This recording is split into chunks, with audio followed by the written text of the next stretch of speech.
सारी सृष्टि जलमग्न हो गई, अब दुनिया को कैसे बचाया जाए। तो भगवान ने देखा मनु महाराज के कमंडल में एक छोटी सी मछली आई।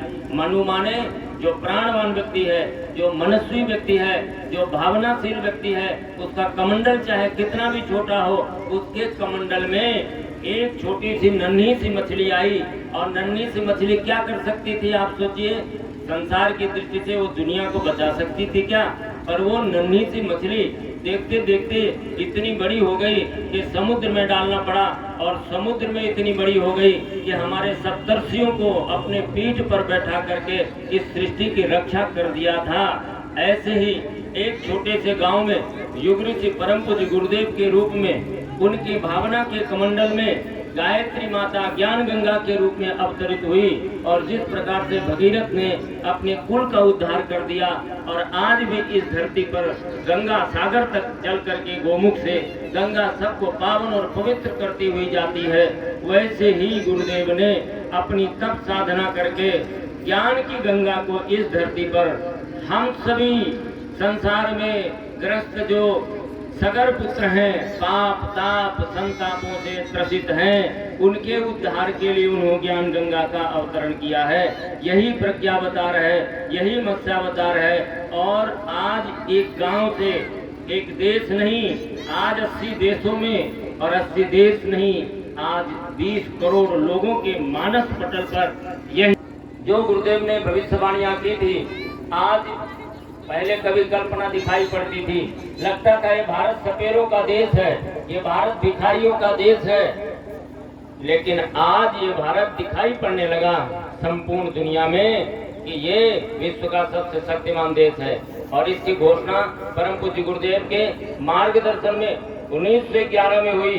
और 1911 के बाद ये निरंतर आगे, जब 1990 में अश्वमेध महायज्ञों की घोषणा हुई, और अश्वमेध महायज्ञ में ये कहा कि हमारे जब 100 अश्वमेध पूरे हो जाएंगे तब इस धरती पर सतयुग आ जाएगा।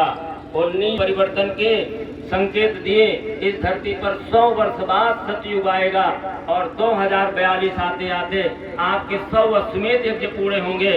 और जब 100 अश्वमेध यज्ञ पूरे होंगे तो सारा वैभव दिखाई पड़ेगा। अभी तो हम 47 अश्वमेध में पहुंचे हैं, और परिणाम ये दिखता है कि इस दुनिया में भारत सोने की चिड़िया होने जा रहा है, सर्वशक्तिमान राष्ट्र बनने जा रहा है, विश्व गुरु बनने जा रहा है। आप इस महाअभियान के एक छोटे से ही नहीं, आप एक अंशधर हो। प्रज्ञावतार रीछ बानर गीत गिलहरी बहुत छोटे नहीं थे, छोटे होते तो इतना बड़ा काम नहीं करते। आपने पढ़ा होगा कि सुग्रीव कौन थे, वो सूर्य भगवान के पुत्र थे। और बाली कौन था, इंद्र का पुत्र था। और जयंत कौन था, ब्रह्मा जी का पुत्र था। और हनुमान जी कौन थे, शंकर जी शंकर सुवन के केसरी नंदन थे। और इन सभी देवताओं ने रीछ बानर का रूप धारण करके इस धरती पर आकर के राम राज्य की स्थापना की थी। देखने में वो जरूर छोटे दिखते थे, आपको ऐसा लगता होगा कि हम छोटे लोग हैं, हम क्या कर सकते हैं। नहीं, आप तो देवता हो, आपके अंदर वह देवत्व की शक्ति है। तभी तो इस भयानक भयंकर युग में जहाँ लोग एक दूसरे के पेट की रोटी छीन के खाना चाहते हैं, उस परिस्थिति में आप निकल करके आए हो। अपनी शक्ति, सामर्थ्य, धन, ऐश्वर्य और वैभव लगाना चाहते हैं, और इससे नवयुग आएगा तो आप पीछे नहीं रह सकते हैं। जटायु को यह सौभाग्य क्यों मिला था? जटायु को यह सौभाग्य इसलिए मिला था कि जटायु कौशल्या के साथ विवाह करने के लिए जब दशरथ जी जा रहे थे, चित्रकूट से होकर के जा रहे थे, और आगे जाने पर उनका रथ जल गया।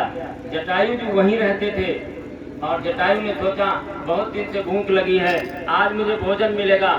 और जैसे गए देखा तो देखा कि उनके हाथ पैरों में मांगलिक चिन्ह है।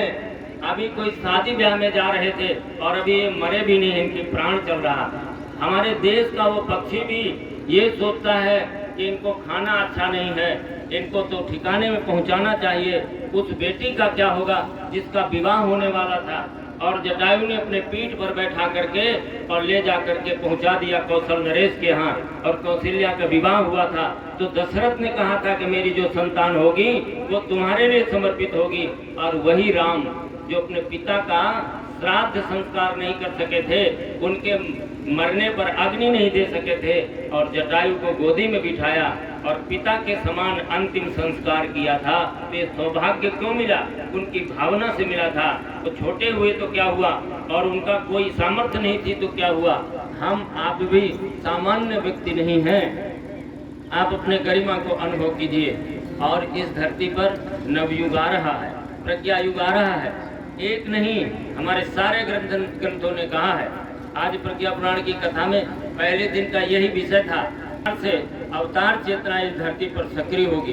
वो 4 घंटे की बात थी। मैं बहुत थोड़े समय में आपको उस बात को सार में समझाने का प्रयत्न कर रहा हूँ। इस धरती पर भगवान आए तो ठीक स्थिति ये होती है कि साधारण रूप से एक घास जो यहाँ पड़ी है, ये यहीं जिंदगी भर पड़ी रह सकती है, लेकिन जब तूफान आता है तो ये घास आकाश में उड़ती हुई दिखाई पड़ती है। ऐसे ही साधारण आदमी 7 जन्मों तक तपस्या करता रहेगा तो भगवान की अनुकंपा उसे नहीं मिलेगी। और आज के युग में यदि थोड़ा सा योग कर दिया तो उसका 7 जन्म धन्य हो जाएगा। और गुरुदेव के पास एक यही आपके फतेहपुर के एक कार्यकर्ता हैं, वो गए थे और उन्होंने कहा कि गुरुदेव हम आपके यहाँ हरिद्वार में रह करके और तपस्या करना चाहते हैं। गुरुदेव ने कहा तपस्या करके क्या पाना चाहते हो? बोले मैं भगवान का दर्शन करना चाहता हूँ। गुरुदेव ने कहा तू 7 जन्म भी यदि तपस्या करेगा तो भी तेरे को भगवान नहीं मिलेगा, लेकिन तू जहाँ आ गया ना शांति कुंज में, यहाँ तू रह, यहाँ तुझे मैं भगवान दिखाऊंगा। और भगवान तो स्वयं गुरुदेव थे। बोले सतगुरुदेव भगवान की। उन्होंने बताने का ये प्रयत्न नहीं किया, लेकिन संकेत उनका यही था कि भगवान को देख, भगवान तो आज इस धरती पर आया है, लेकिन आप गुणगान तो दूसरे भगवानों का गा रहे हैं। ऐसे तो भगवान के 24 अवतार हो गए ना, 23 अवतारों का गुणगान तो गा लिया, 24 अवतार के साथ भागीदारी निभा कर अपने जीवन को धन्य बना लीजिए। जीन डिक्सन, प्रोफेसर हरार्ड कीरो, नोस्ट्राडेमस से लेकर के दुनिया के भविष्यवक्ताओं ने तो कहा है, हमारे धर्म ग्रंथों ने कहा है कि कब नवयुग आएगा। एक राशि समोसंती, एक ही राशि पर गुरु गुरु शुक्र और सूर्य चंद्र और गुरु एक राशि पर जब आएंगे तब इस धरती पर सतयुग आएगा। और ये 1911 गूगल में सर्च मार के देखिए, 1911 के आसपास ये घटना घटित हो चुकी है। कुंभ राशि में तीनों ये ग्रह आ चुके हैं। सतयुग का संकेत 1911 से हो चुका है। गुरुदेव ने इस बात को कहा भी था, और उनकी शताब्दी जब पूर्ण हुई 2011 में, आपने देखा जो 100 वर्षों में परिवर्तन नहीं हुआ था वह विगत 10 वर्षों में परिवर्तन हुआ। 1910 से 1921 में 10 वर्षों में 10 गुना तेजी के साथ ये सृष्टि का चक्र घूमा, और आज दुनिया किस मुहाने पे खड़ी है। 2024 का भारत क्या है, और जब 2042 का भारत होगा तब क्या होगा? तब सारी दुनिया कहेगी कि जो युग ऋषि ने कहा था वो बिल्कुल सही था। नोटबंदी की बात कितना सटीक घोषणा गुरुदेव ने किया था 1986 में, और कहा था 30 साल बाद रुपए पर अधिकार सरकार का होगा। तब महाकाल छाती पर लात मार करके जब धन को खींच लेगा तो उसकी कसक और कराह बहुत दिनों तक पीड़ा देती रहेगी, ये गुरुदेव ने कहा था, और ये घटित हुआ। आप देखिए कोरोना जैसी महामारी का उल्लेख पांग में क्रमांक 27 में गुरुदेव ने पृष्ठ 27 पर यह बात लिखी कि चाइना एक कीटाणु बम बनाएगा और उससे सारी दुनिया तबाह होगी। भारत इससे बच करके निकलेगा और दुनिया में भारतीय संस्कृति का दिग्घोष होगा। WHO जैसी संस्थाएं समाप्त हो जाएंगी, उनकी जगह पर भारत को स्थान प्राप्त होगा। ये सारी बातें जो उन्होंने लिखा था एक यूरिश ने, आप समझने का प्रयास कीजिए। समय